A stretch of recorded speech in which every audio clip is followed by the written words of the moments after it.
Bwana wangu, peke yangu sitaweza.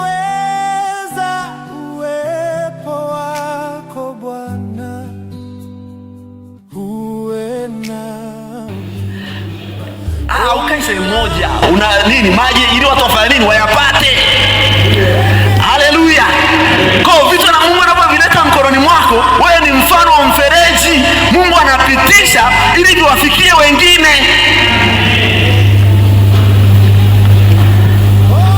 Haleluya. Haleluya. Namba 2, kitu gani cha pili tunakimiliki? Namba 2, mioyo yetu. Mioyo yetu au nafsi zetu. Ukiona Biblia imeandika moyo, maana yake ni nafsi. Mioyo yetu au nafsi zetu. Mithali 4:23. Mithali mlango wa 4 mstari wa 23. Mithali 4:23. Inasema, linda moyo wako kuliko yote ulindayo. Linda moyo wako kuliko yote ulindayo, maana ndiko zitokako chemchemi za uzima. Maana ndiko zitokako. Haleluya. Kwa hiyo kumbe ndani ya moyo kuna vitu vinatoka. Sikia nikwambie, majibu mengine ya maisha yako yako ndani ya moyo wako, yako ndani ya nafsi yako. Majibu mengine sio lazima yatoke mbinguni, yako ndani yako. Kwa hiyo moyo una uwezo wa kujua tunamiliki nini, utupa upana wa kujua tunaweza kutoa nini na kwa wakati gani. Ndo kazi ya moyo. Una uwezo wa kutupa kujua tunamiliki nini, pia utupa upana wa kujua tunaweza kutoa nini na kwa wakati gani. Kupitia mioyo yetu tunaweza kugusa moyo wa Mungu. Haleluya. Haleluya. Kupitia mioyo yetu tunaweza kugusa moyo wa Mungu. Kupitia mioyo yetu tunaweza kutoa hisia zetu za upendo na huruma kwa watu wengine. Sikia nikwambie, huwezi kumpenda mtu bila moyo.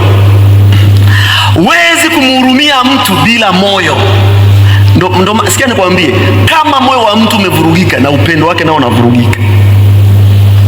Na huruma, Biblia inasemaje? Kwa sababu ya kuongezeka maasi, upendo wa wengi unafanya nini? Na ndio shida tulionao sasa hivi. Maasi ni mengi. Watu wamebadilika, wamekuwa wanyama.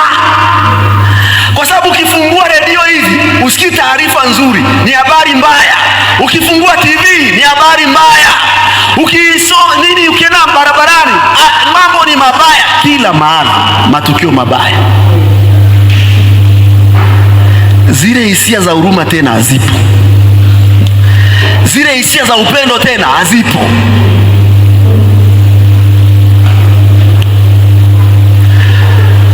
Hebu mwambie jirani yako usifukuzie vitu. Mwambie jirani yako usifukuzie vitu. Fukuzia upendo wa Mungu. Na vitu vitakufukuzia wewe. Ukimpenda Mungu kwa moyo wa kweli, vitu vitaanza kukufukuzia wewe. Vitu vitaanza kukutafuta wewe. Labda niseme vitu, pesa. Pesa itaanza kukutafuta wewe. Hivi unajua juzi nilifunguliwa mpaka nikasema kumbe kuna uwekezaji hata ujui.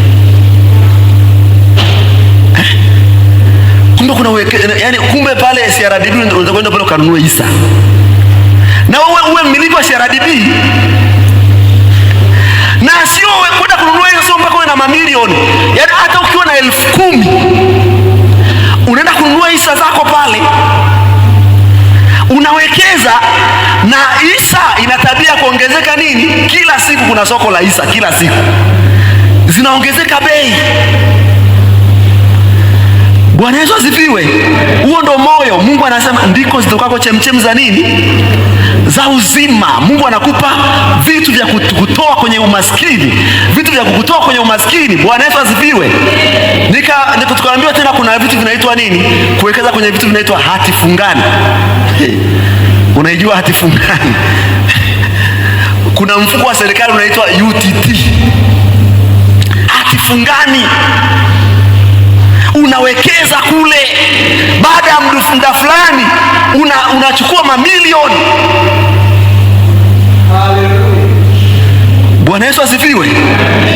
Lakini sio hivyo tu, kuna ardhi imekaa, kanunue ardhi, wekeza. Sasa kama wewe ni mkono bidika ndani ya nyumba ya Mungu, hivyo vitu vyote hata mawazo utakuwa nayo. Mpendwa, ardhi haiozi. Ardhi haifanya nini?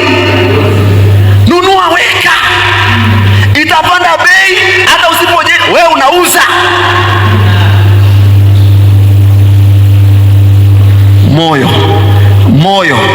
Moyo unataka uende kwa Mungu. Muulize jirani yako, moyo wako uko wapi? Haleluya.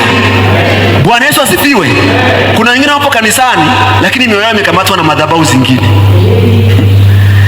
Ukishaona sadaka inakuwa ni mtihani, moyo wako upo kwa Mungu, uko kwingine. Moyo ukiwa kwa Mungu, sadaka sio kitu kigumu.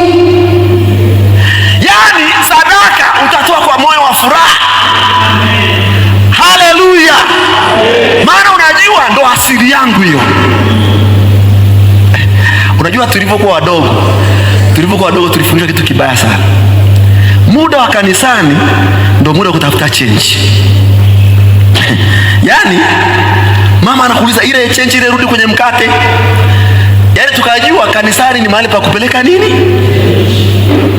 Kwa na mimi nilivyokuwa, ikifika muda wa kanisani lazima nikatafuta. Yaani ni dukani kwenda kuomba change. Sipeleke hela yote, lazima nikatafute nini? Change. Lakini wapendwa, hebu tujiulize, michango ya harusi tunatoa shilingi ngapi?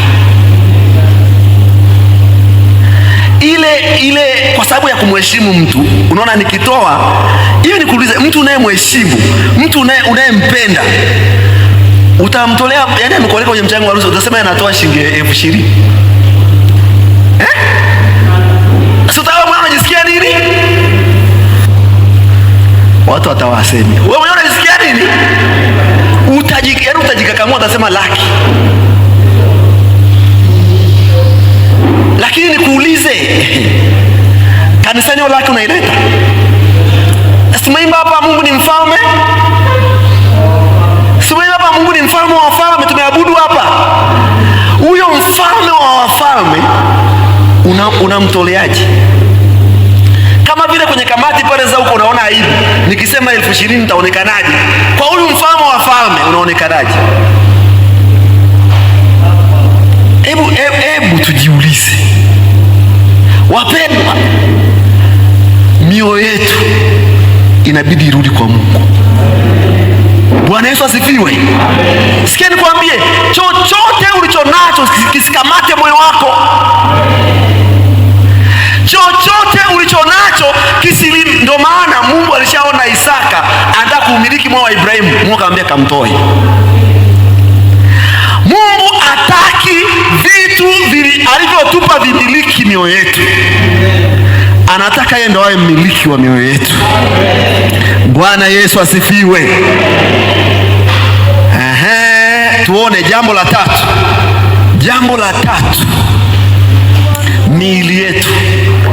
Miili yetu inabidi tuitoe kwa Mungu. Miili yetu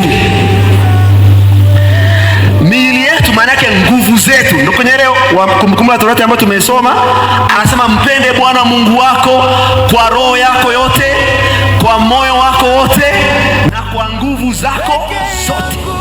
Mwili